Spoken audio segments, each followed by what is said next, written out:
We finally got an update to Logic, version 12, and it's packed with new features. In this video you'll see me working with the new randomizer features found in the pattern sequencer, and I will also show you how to control third-party plugins with the sequencer as well. With that being said, let's get into it. What you're about to see is an excerpt from a live stream in which I am producing a track from start to finish using the new features found in Logic Pro 12. With that being said, let's get into it. Now let's try out another new feature in Logic, which it's what's her face? The sequencer. I'm gonna create for this particular effect, I'm gonna create a new virtual instrument, an empty channel strip for now. Let's see. And I'm gonna create a pattern region. Let's try out some percussions. So I'm gonna create a new instance of battery. I'm gonna summon battery 4, and yes, native instruments and all of the drama. For those of you who are in the know, yes, some form of drama is going on with native instruments. It's not that big of a deal, in my opinion, I think, but we will see as time goes on, because they filed for, if I recall correctly, insolvency. Let's load the percussion set, but I want a kit. Let's say that guy.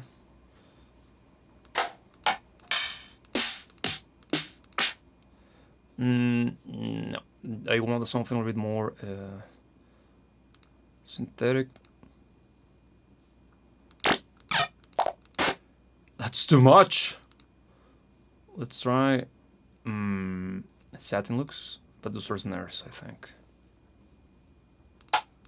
Yeah, those are snares. I want something a bit more. Yeah, let's try that through. Okay. Now, what are we gonna do with this? We're gonna look for the keys, the range of the keys containing the notes that we want, or the instruments that we want to get out of this section, right? So I'm gonna simply go here. I'm gonna select the region. I'm gonna make a looping region, a cycle, and then this is gonna be fun. We got something that totally doesn't look like the randomizer on Bitwig. Well, it's basically a randomizer, and it does this, and look, it has one that is applied to the entirety of the notes here. Does it make sense? I don't know. Let's see. I'm gonna solo the sound of my battery, and speaking of which, let me change the name. It's already Afro Kit. Yeah, I'm gonna keep it as Afro.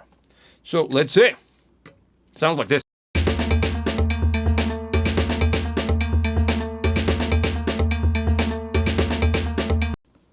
Okay, it's messy. Why? Because we got plenty of instruments that I don't want to have. So let's bring back battery, and let's find the ones that we like. That's good. It's using C1. And okay, that was deep. Okay, so let's stick to C1, C#2, C#3, C#4. So basically C1 and all of the C sharps. So we're gonna go here, notes, we're gonna go for C1. C# now, C#, 2, C#3. Oh, we already got it there, so we can have 2 of them. No, that's gonna be kind of dumb. C#4, and I'm gonna remove the other guys. Delete.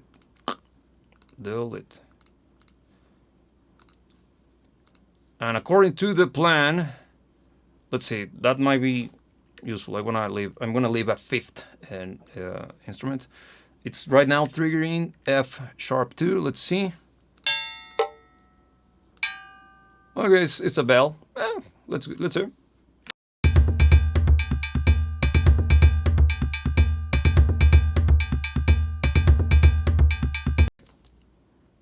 Nice. Let's see with the rest of the mix.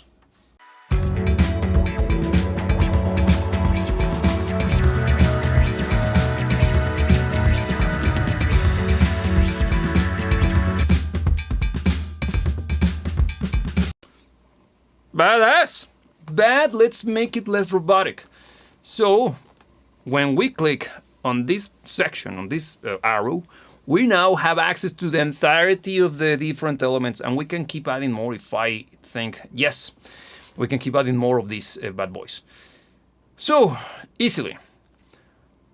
Let's play around with first the velocity. Right now, everything is super flat, and that's not cool. It sounds very fake. So I'm gonna apply a little bit of velocity, but you can see that we got some of these sounds are barely audible due to the low velocity. So I'm gonna right click, and we will on the dice, and we're gonna select range. We're gonna set it to, I don't know, maybe, yeah, somewhere like that, 50 to 127, which is the maximum. Then I'm gonna click here. Look at this. Now all of them are gonna be kind of there. Then repeat. This is totally not out of Bitwig, of course. This is gonna tell how often these particular notes will be played more than once. You can see that all of them are set to repeat once, which is just one hit. But if I move this guy over here, you can see that I'm starting to add more. And see what happens. I'm gonna solo the drum kit, and you see, pay attention to this. You saw, it was like a super fast metal drum kit. So what I'm gonna do is maybe do the same. I like that idea.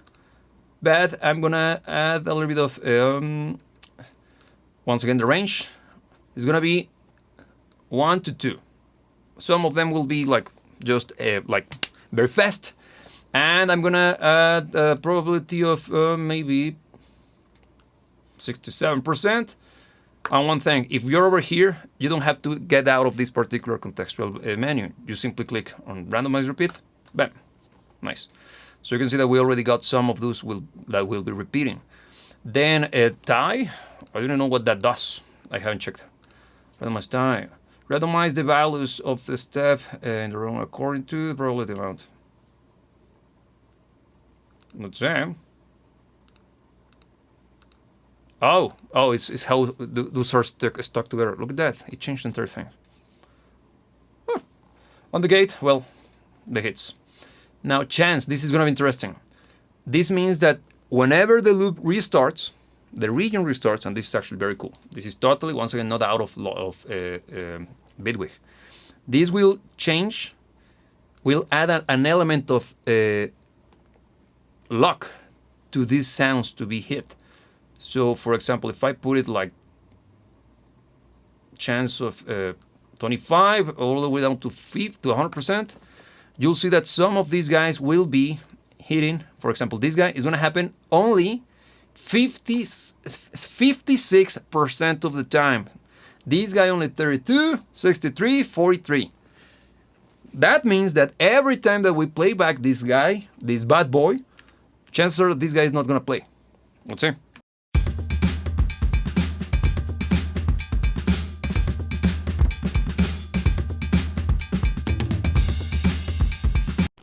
Super cool. So with that being said, let's add some randomization to everything. Now we're at it. And again, rec, good. And also one thing, when you click on randomize here, basically speaking, is just gonna change the positioning of the notes. Not necessarily speaking, it's gonna affect the rest, as you can tell. So let's see, something like this. Let's play with the repeat. Good. And now.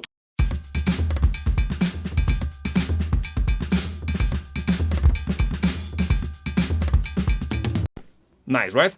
But look at this.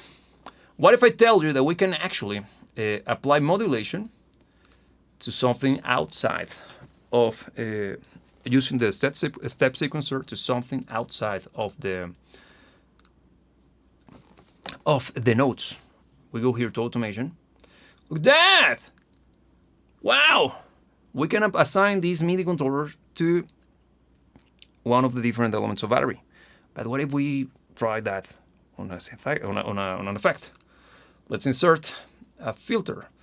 I'm gonna use the Moog filter. There is perfect. Perfect, there it is. And see what it does. I'm gonna remove the drums, just battery.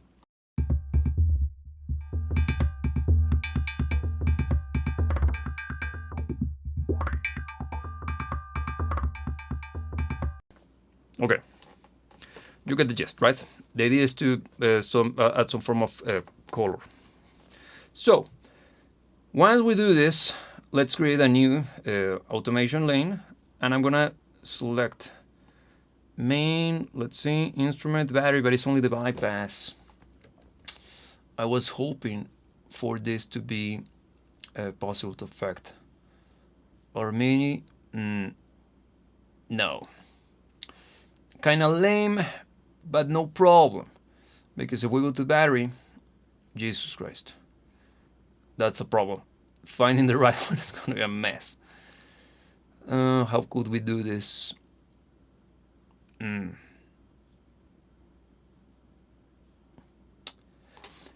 Yeah, that's gonna be tough, man. Let's see. Maybe learn and add. Let's see. Maybe using the learning function. No. Learn assign. Let's try this. I'm gonna create a MIDI or a MIDI control,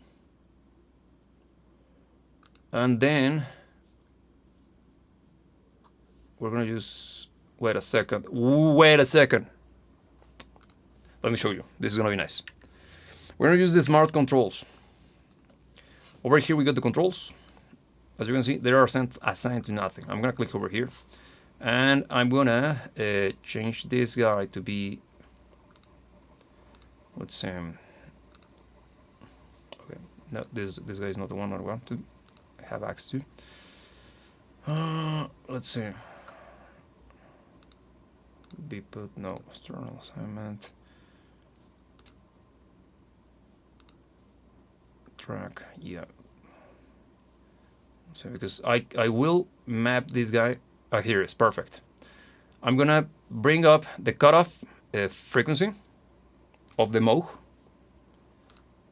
I'm gonna bring it here, and if everything goes according to plan, if I move it, yes, perfect, awesome. Now we're pod racing. So after assigning this guy, I'm gonna go back to the parameters here on my automation lane. I'm gonna go for, look at this. It now appeared. Cut off. But this is CB. That's not what I want. Cut off. Just the roller cut off. So if we randomize it,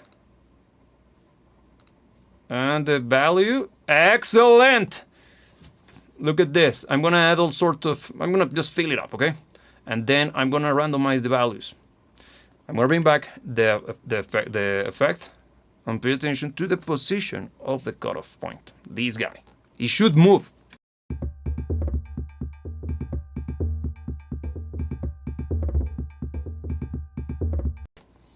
It didn't. What the hell's going on? This is cut off. Let me see. Let's try. Using the CB, I don't think that's gonna be the one, but whatever. Let's see. Not working yet. So I'm gonna switch to my first trick. Cut off 1.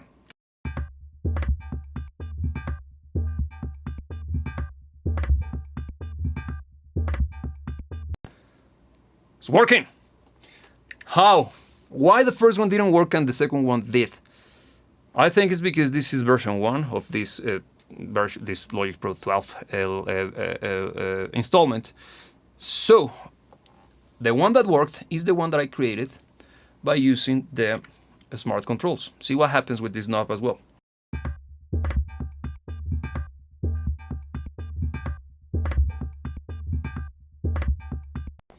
Nice. So if we go back to our sequencer, now I'm gonna add less motion because this is kind of obnoxious and it's a little bit too much, too over the top. Even less. Let's add a smaller chance, maybe somewhere around there. Let's see.